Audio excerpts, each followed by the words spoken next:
Hey arty friends, so over the years we've talked about Gansai style watercolors a lot.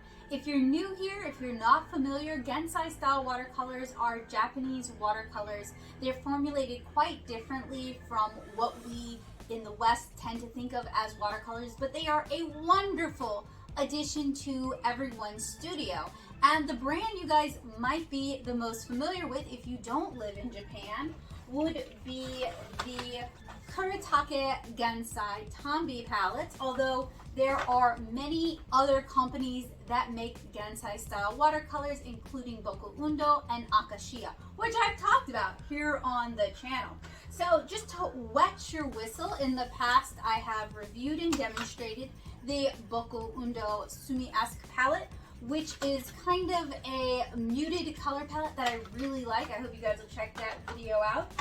Kuretake also makes a beautiful metallic watercolor palette that I have compared to several other metallic watercolor palettes on the market in my metallic watercolor showdown that I hope you guys will check out. But today we are here to check out the new color palette from Kuretake. And while there are other channels that have talked about this palette, hopefully I bring something different to the table because I am a watercolor comic artist and illustrator, and hopefully I've got some unique views and talents that can make this a little bit special and a little bit different.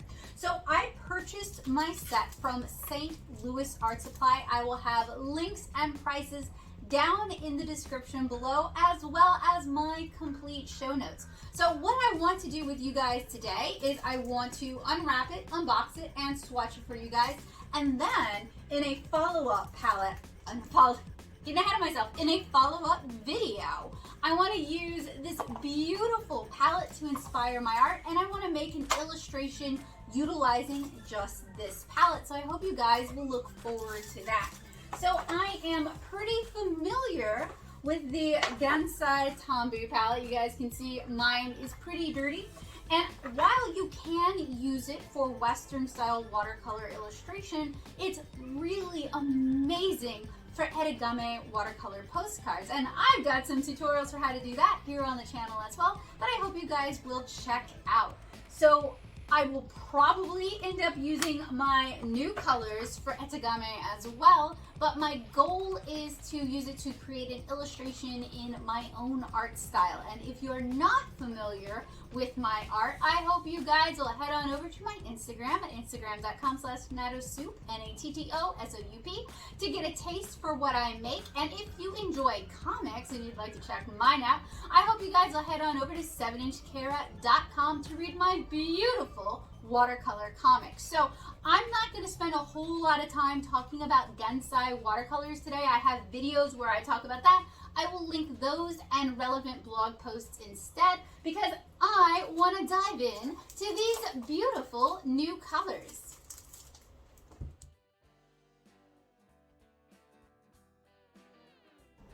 So for context, these would be Etegami style watercolor illustrations. These are painted on various brands of Etegami watercolor paper, and typically this is what Gansai style watercolors would be used for. Some of the pros of Gansai style watercolors is that they are very quick to activate. They have some opacity. Some of the cons is they're not really designed for color mixing. They use a different binder than what we typically see in the West, so they do handle a little bit differently. But with patience, research, and persistence, I think you'll really enjoy Gansai style watercolors.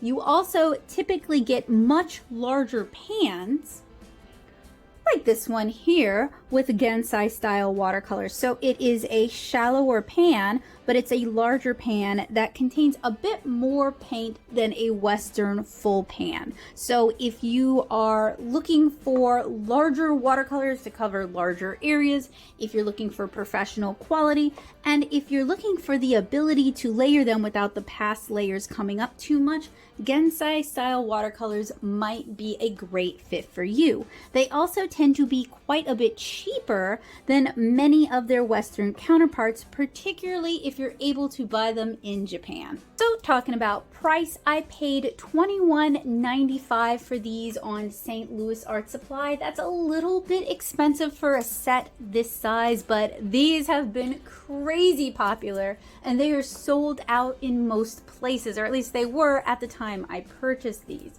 This is a softer, more muted palette with a lot of skin tones, lighter colors, but also some really beautiful, subtle, darker colors. So I'm really looking forward to diving into this palette with you guys today.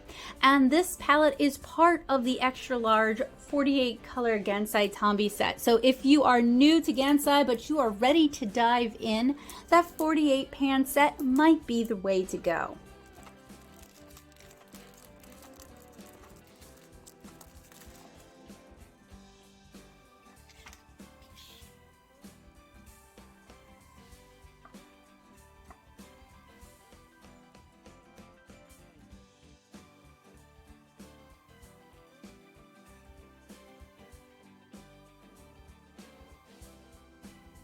So as people who watch the channel frequently know, I have a hard enough time pronouncing English sometimes. So unfortunately, I am not fluent in any other language. However, we have Google Translate to the rescue, but while Google Translate has been indispensable in reviewing art supplies from around the world, it is not totally flawless and it frequently struggles, sometimes hilariously so, with Japanese. So the colors in this set, according to Google Translate, which did a fairly passable job this time, we have number 11, Eggshell Color, number 12, Throw Thinly. One of you guys let me know down in the comments below what that's actually supposed to be. It does look like it might be a skin tone or maybe a bisque color, so maybe that's where we got a little lost in translation. For number 13, we have Mauve or Mauve or Mauve, as there are a variety of pronunciations for that one. For number 14, we have Cherry Blossom Color. For number 48, we have Crane Color. For number 59, we have Moegi, which is kind of like a sprout color. For number 69, we have Forget Me Not. For number 60, we have Ruriro, which Iro means color, but I'm not sure what Ruri means. So that's another one that if you can let me know what that means, I would appreciate it. For number 68, which is way down here, we have Iron Navy. For number 71, we have Vote Color or Kuriiro. So again, if you guys can tell me what Kuri means, I would appreciate that. For number 72, we have Azuki, which is quite aptly named. And then finally, for number 21, we have Lead Color or Namariiro. So that is the 12 colors in this set. I think they are a lovely accompaniment to the existing range of colors. And I love that there are a lot of really bright, fresh pastels in this palette. So this palette is the Kuretake Cow Ayami 4 Seasons Nuance Color Set. And according to the packaging right here, with the Healing Color Set and Nuance Color Set of the 4 Seasons, all the faint colors of the face are available. So yeah, way to go, Google Translate. So one of the things I like about the Gansai Tambi set is that on the reverse of the box, you can do your swatches. Oh y'all, I did not realize that the names were actually in here. So let's actually revisit that. We do have Cherry Blossom Pink. This one is Lilac, not Mauve. This is Horizon Blue, Cobalt Blue, Lime Green, Greenish Yellow, Natural Beige, Rose Beige, Indian Red, Maroon, Gray, and Deep Blue Gray. Although I do think some of these were renamed for those of us who don't speak Japanese, because some of them are not quite as imaginative as, you know, Forget Me Not and Moegi, but I do appreciate having both. So you've got the Google Translate version and then you've got the official Kuretake version. So for today's unbox and swatch, I am going to swatch on a Western style cotton rag watercolor paper, but I also thought it would be an excellent idea to swatch on some actual Etegami paper. So I think I will go, this one actually requires some effort. This one is more like a traditional pressed cellulose paper. I think I might go with this one today. So first things first, I'm gonna go ahead and fill out my swatches over here. So the thing about Gansai style watercolors is they don't really require as much pre-activation as, say, traditional Western watercolors would. They're very quick to absorb water, and that's because they use a different kind of binder. They use nikuma or an animal hide kind of binder. So if you're on the market for vegan watercolors, these are not gonna be it.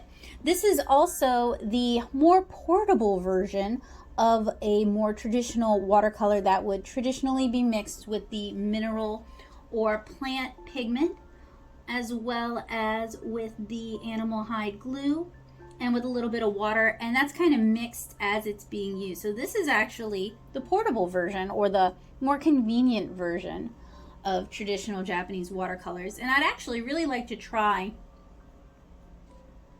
the traditional version, but unfortunately that's a little bit harder to come by, at least where I live in Southeast Louisiana. So that's a someday goal. And honestly, I find all different watercolor techniques and traditions to be really interesting. I like learning about how different cultures in different countries handle the medium and how it differs place to place and differs based on what materials are available. And I wish this was something that was more commonly taught in American art schools and in American schools in general, because I really feel like we miss out on a lot by only teaching art one way or only showcasing Western artists for the most part. I feel like you're doing a great disservice to your students. And I believe traditional Japanese watercolor art is called Nihonga, and while I've never had the pleasure of seeing an exhibit in person, I would love to, but I have read quite a bit about it online. Again, unfortunately here in Southeast Louisiana, we just don't get some of those things. It does seem like it would be my jam though, because it's a combination of more realistic everyday life and stylization. So you guys can see these activate very readily. So if you pre-activate them by adding water to them first, they are going to have a tendency to get kind of soupy on you. So that's something you want to avoid. Oh, this is maroon in English, although I like Azuki better. And I'm not going to show it, but my water has gotten really muddy. That's not a surprise. Well, not muddy, very milky. And that's not a surprise because these are mostly pastel watercolors. And typically the way you get pastel with watercolor is you either work with a very, very watery solution of paint to water, or you add a bunch of white to it. So since we are swatching a Gansai style watercolor, we're gonna start with the Etegami paper first. This can be a little bit tricky to get a hold of in the US, unfortunately, and it does handle very differently than what we usually have access to here. So you do have to have kind of a different approach when you're doing Etegami postcards. And this one does not want to remove from the pad, so I have found that rather than fighting it and ruining it anyway, sacrifice that one to the art gods and just move on to the second sheet. So Gansai style watercolors blend and layer differently, especially on Etegami paper, than they would on Western watercolor paper, and then say Western watercolors might. So the whole point is diffusion and blending. So with these, you want to work kind of thickly. You may want to work with a couple of brushes at one time, and you aren't going to really be able to do much in terms of glazing. That said, I think Gansai style watercolors and I think Etegami are a delightful challenge, and it's really, really fun to kind of shake up watercolor by trying something different. Especially for those of us in the US where if you are taught watercolor traditionally, you're taught kind of a very limited style of watercolor with very limited ideas of what is acceptable and what is not acceptable. So as a comic artist, you know, gotta shake things up, gotta do things differently. But generally, you don't want to really flood your paper, and you want to kind of limit how many layers you do. You want to limit how much you work the piece. So one of the beautiful things about Etegami is it's meant to be really light, really fresh. It's meant to be a little bit not as polished necessarily. It's meant to be more spontaneous. It's meant to be something from the heart that you could send to someone else. And that's something that I really love about it, is I am such a big fan of art as a gift, art for everyone, art as a way of communication, art as a way of showing people you care. And Etegami is so inviting for that, because it makes watercolor, while still precious, not so precious that you couldn't pop it in an envelope and mail it, or not so precious that you're going to spend 8 hours or 10 hours or a week working on it. You're really meant to spend maybe an hour, depending on the dry time. So to me, it kind of combines the best parts of, you know, sending a handmade card with, you know, drawing, illustration, and rendering, because it's something from the heart. It's not meant to be this fine art piece. It's just meant to be this really authentic, unique thing that you're sending to someone you love and you care about. And the way I'm swatching this is not really how one would typically use Etegami. I'm just showing how the colors look on this particular paper. There are different types of Etegami paper. All of them have different properties, different blendabilities, how much water they can take, etc. So this is a very rough demonstration here, but the colors are beautiful. Oh, this makes me want to paint hydrangea. Maybe I will do just that. So that is how the Four Seasons colors look on Etegami paper. I'll set this aside to dry, and we'll switch over to our Western style watercolor paper. For this, we are going to use Fabriano cotton rag watercolor paper. This is a cold press paper, and this is block bound, so I don't have to worry about securing it. And we're gonna go ahead and demonstrate the opacity of these watercolors.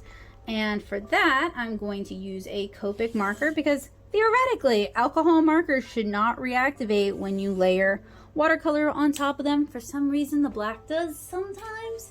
So I'll give this a chance to evaporate, to dry, and then we'll get to swatching.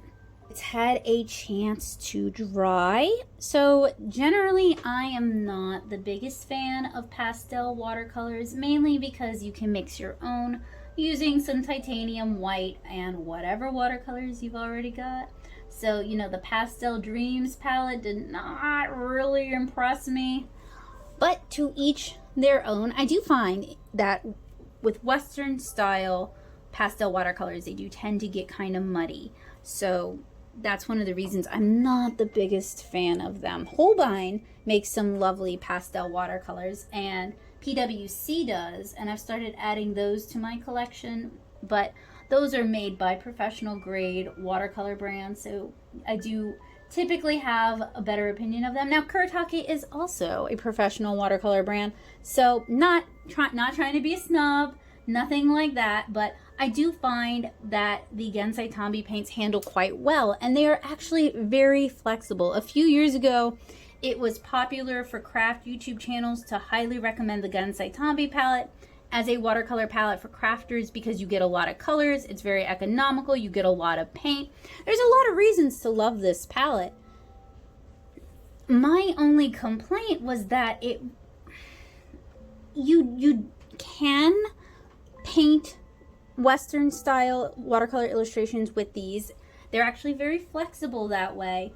but they do handle differently than Western style watercolors. So you cannot necessarily use this palette and then transition to other types of watercolors and expect them to handle the same way. There's going to be some differences. So I do wish more crafters who have, you know, YouTube presences had disclosed that at the time, mostly just because I'm not a fan of anything that makes watercolor harder than it has to be. So I don't really like how cellulose papers are sold as student grade papers just because they're cheaper, because they don't really handle the way a cotton rag or more professional watercolor paper might handle. I feel the same way about student grade watercolors as well. They don't really handle as well as professional grades, so you end up learning things and then having to relearn them. And I find that to be a barrier for progress for a lot of people.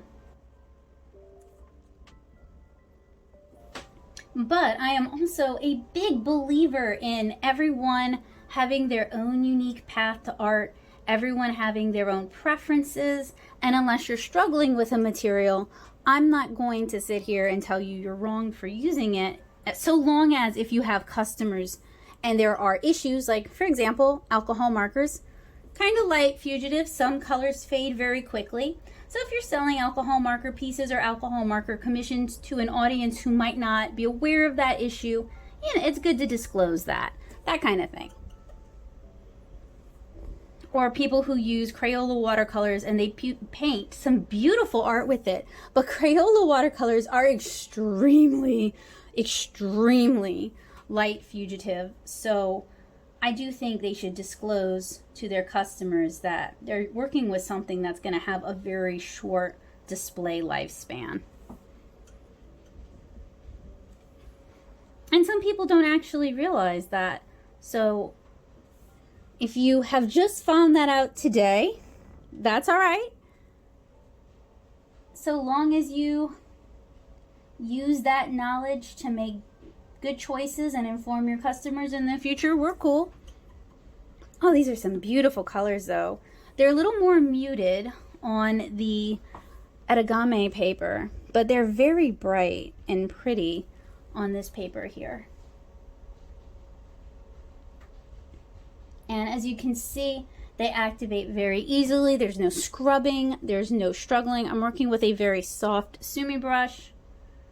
They blend out very easily.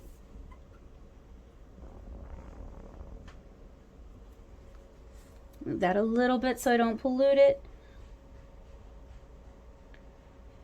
So, oh, I love that blue. Yeah, these are some nice colors and a very nice addition to the existing color range they have. To me, it mostly feels like all of that feels like spring and summer. This feels like winter to me. So I'm really glad we swatched these on two different papers because you can really see how on a cotton rag they look very different from how they would look on a rice paper or an Etegami paper. So before I say goodbye to you guys today, I actually talked myself into doing an Etegami field test with these. So I am going to do that in time lapse. I hope you guys enjoy it. I'm going to paint some hydrangea blossoms and I will narrate over it. So that way it doesn't take, you know, the hour and a half it would take in reality. But I am also planning on using these to inspire a traditional media illustration, and I hope you guys will look forward to that as well. So generally with Etegami, you just kind of start by freehand painting. That is way too chill for me. I do not have that level of chill in me. So I am sketching my hydrangea first. I have the reference image up on my computer screen. It's actually one of my mom's hydrangeas, so I love working from my own reference whenever possible. And I particularly like working from plants that my own family has grown. So I started out by drawing the major shape, and then I broke it down into the individual hydrangea blossoms that I actually wanted to draw. And then I'm going in and I'm actually breaking those down into the individual elements, the individual petals that make each one up. And generally I will either work from focal point to focal point. So I pick an area to start with and I kind of flesh that out, and then I pick another area of importance, and then I kind of work between the two, because sometimes you need to edit, you need to eliminate things. So it's important to be able to analyze your reference, analyze what you're drawing, and figuring out what you want to keep and what you want to get rid of. Otherwise, you're kind of just copying the reference, and well, that's okay sometimes. You know, when you're working with a smaller illustration like this, or with a limited number of colors, you do need to be able to kind of edit as you go. So for me, breaking it down like that makes it a lot easier, because I'm not trying to make those decisions as I'm painting. So I started with a really light lemony yellow green, and I mixed in a little bit of that cobalt blue to get a darker green color for this, because we're working with a really limited, kind of unusual palette here, where we have, they're more meant to be additional colors, I think, to the Gansai Tambi palette rather than a standalone palette on its own. But we're using it as a standalone palette here because it works really well for hydrangea. So while this is still wet, I'm kind of dipping in some of that really dark iron blue, and then I'm kind of relayering more of that bright limeish green on top of it. So one of the things about Gansai colors is that they are meant to add additional opacity. You can go over them, and rather than getting a glaze, you can get kind of a more distinct color on top of it. So that's one of the really nice selling points for Gansai, is that you can develop color and work color in a way that's kind of similar to gouache, rather than in a way that's more similar to watercolor, where you're really kind of relying on the lightness of the paper originally for those lighter colors. So I'm going to be not doing a whole lot of color mixing in general, because Gansai is not really designed for a lot of color mixing. Part of the point is that with these sort of Gansai sets, you have the colors that you need already, so you shouldn't be doing a whole lot of color mixing. You can if you want to, but in general, I'm letting the colors mix on the paper. So primarily, I'm working with kind of that eggshell white, that really bright yellow green, and one of the pinks, the cherry blossom pink, I think it is, for my initial colors. So for this hydrangea, I want to capture pink, purple, and blue. One of the downsides is that for this illustration, the lilac color that they included was just not really as dark as I wanted. It was a very, very pale lilac, which would have probably worked beautifully for adding kind of light purple highlights on top of something. But for hydrangea, where I need that color shift, I need that wet into wet blend, it just doesn't have a lot of oomph. Towards the end of the illustration, I did end up mixing horizon blue with pink and horizon blue with lilac to try and get those darker colors, but that kind of darker purple is just not really in this set. And that's why I say this is really, I think, either you are doing a limited palette illustration and that's what you're going for, and there's nothing wrong with that, or you're using this as an addition to your existing Gansai watercolors. So generally, when I do Gansai watercolor illustration, I actually prefer to use the MozArt Komorebi set. It's a little bit more portable. It doesn't have as many nice opaque colors as a traditional Gansai set would have, but for me, it's just less mess and more portable, so I can kind of fit it onto my desk. That's one of my problems with the normal Kuretake Gansai Tambi set, is it takes up a lot of space. Now, they actually have a travel palette now, and I purchased it recently because I do enjoy doing Etegami postcards. I think there's something really charming about making this piece of art that's then designed to be sent to someone else. I wish this was more a part of art culture. I'd love to help make it more a part of art culture. And it's an element that I would love to see more hobbyists, more people who don't really consider themselves to be artists, to adopt. That it doesn't have to be perfect. The point is it came from the heart and it's something you made. So I'd really like to do even more Etegami and get to the point where I'm sending out Etegami postcards more often. So something I really like is the ability to kind of layer these colors, and you guys are going to see me going in and layering them a lot. And for this field test, I am using Sumi brushes and Minso brushes. They work really well for Etegami. They work really well for Gansai watercolors. They just handle the pigments and the binder, I think, a little bit better than Western style watercolor brushes. I mean, they are more designed for this. These are designed to complement one another. So rather than fighting it, I have a bunch, and they're very inexpensive. So if you're a watercolor artist and you're looking to add some larger brushes to your watercolor collection without spending a lot of money, and you would prefer natural hair, Sumi brushes can be a great way to add that. And they are designed for a type of watercolor. It's just a little bit different from what we're used to, and a little bit different from how Western artists are taught to handle their brushes, but you can learn to handle them that way. There are great videos on YouTube, not necessarily mine, I'm still learning, but there are great time-lapse videos on YouTube where you can get a lot of inspiration and you can learn a lot. So I would recommend, if you're interested in this, if you're interested in using this to augment your watercolor collection, that you check those out. And then when it finally dried all the way, I went in and inked it using a black pigment ink. So this is the Pentel black pigment brush pens. I was hoping to find my extra fine one. I don't know where it ran off to, but I like using that for Etegami postcards. So instead, I'm using the medium one. They also have a large one, which is probably a great big old chonker, because I feel like the medium one is already, I have to be very delicate and very careful with it. And it does tend to put down a lot of ink, and it doesn't dry brush as much as I would like, because I do like that kind of delicate, broken up aesthetic that you get from dry brush on occasion. But all in all, I found that these were fairly easy to use, a little bit different than what I've gotten used to with the Komorebi, but I have reviewed and tested a lot of Gansai style watercolors here on the channel, and they're all a little smidgen different, but not crazy amounts of different. So if you enjoy this sort of more impromptu formal watercolor, I think you'll really enjoy these. And I do think the colors that they bring to the table are a nice addition to the existing palette. If you don't want the whole palette, if you just want a few colors, St. Louis Art Supply does sell them individually. They also sell the larger collection of Gansai watercolors individually. So you can just order the colors that you think you'll use, and they're about $3.17 each, which is fairly comparable to the prices that I saw while I was in Japan.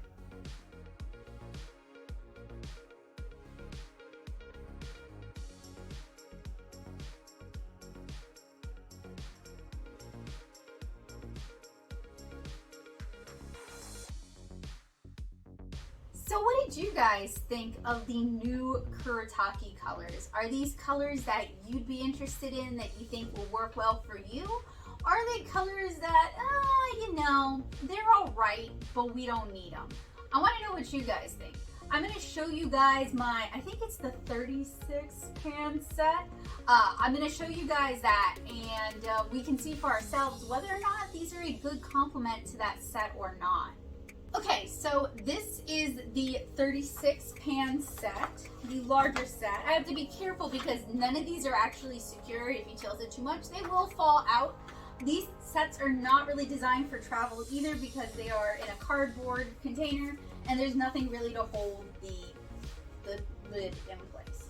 So in this, you can see we get a lot of really saturated, bright colors. We get reds, yellows, greens, blues, and then we get some purples, some blues, some red violets, some browns, and then I believe it is white, two different golds, and a pearl color. So these are the new 12 colors, and I have to say they're very different from what we already have in this palette. We get a lot of pastels. While we do get another blue that maybe we didn't necessarily need, I do think it works well otherwise, and everything else does seem to be a new addition, which is good to see. The cobalt blue might be very similar. I mean, it's very easy to compare because they have numbers, so even if you can't read Japanese, you can still tell when you're getting duplicates. And if you are fortunate enough to live in a place where you could buy these open stock, then it's very easy to be able to replace pans as you need them. You can order them online. I believe St. Louis Art offers them. I think some other sites do as well. You can talk about that in the comments if you'd like. I'll link where you can buy them open stock from St. Louis Art down in the description. I do know that if you're fortunate enough to buy them in Japan, they are way cheaper than they are in the US. So you may decide you don't need the whole set. You may just want to get certain colors. If you're in the US and you feel that way, St. Louis Art actually allows you to put together palettes. So that might be an option that you want to explore. But all in all, I think it's a nice addition to the Kuretake Gansai Tambi lineup. We have two colors that could work very well as a quick way to paint skin tones, which I think many people are excited about and looking for that. And I was happy with what I was able to create during the impromptu Etegami field test. And this was done just using these colors. I would have liked to have had more purples. I would have liked to have had some darker pinks, but that is not the fault of this palette. This is meant to be an addition to the existing palette. It's just a preference that I would have had. And as you guys can see back here, that is my reference. It is a photo I took at my mom's house of her hydrangea bush. I like working from reference that I've taken for the most part. So if you would like to draw and paint along with me, I will put a link down in the description below to help you guys out, as well as links to other Etegami tutorials. So I had fun reviewing these new colors, or checking out, unboxing, and swatching these new colors. If you enjoyed this review and you want to help me continue to create reviews like this one, you can support my work over on Patreon at patreon.com/natosoup. Pretty much all of the money raised from Patreon goes right back into the channel, purchasing watercolors and other art supplies to review to help you guys find what art supplies are the best fit for you. Now, is this a palette that you absolutely have to run out and buy? If you like these colors, if you think you will use these colors, then sure, yes, this is a palette you should run out and buy. But you are not going to miss this palette if you already have the larger palette. And if you are new to Gansai and you want to try it, I would recommend you just go ahead and get the 48 color set, and that includes these 12 colors as well. If you're interested in learning more about Gansai style watercolors, I will put links down in the descriptions below where you guys can learn all about them, including links to other channels where they talk about it as well. So I had a lot of fun. I hope you guys did too, and I'm looking forward to seeing you guys again really soon. So I hope this was helpful, useful, and informative for you guys, and I hope you guys have a wonderful day. Bye guys!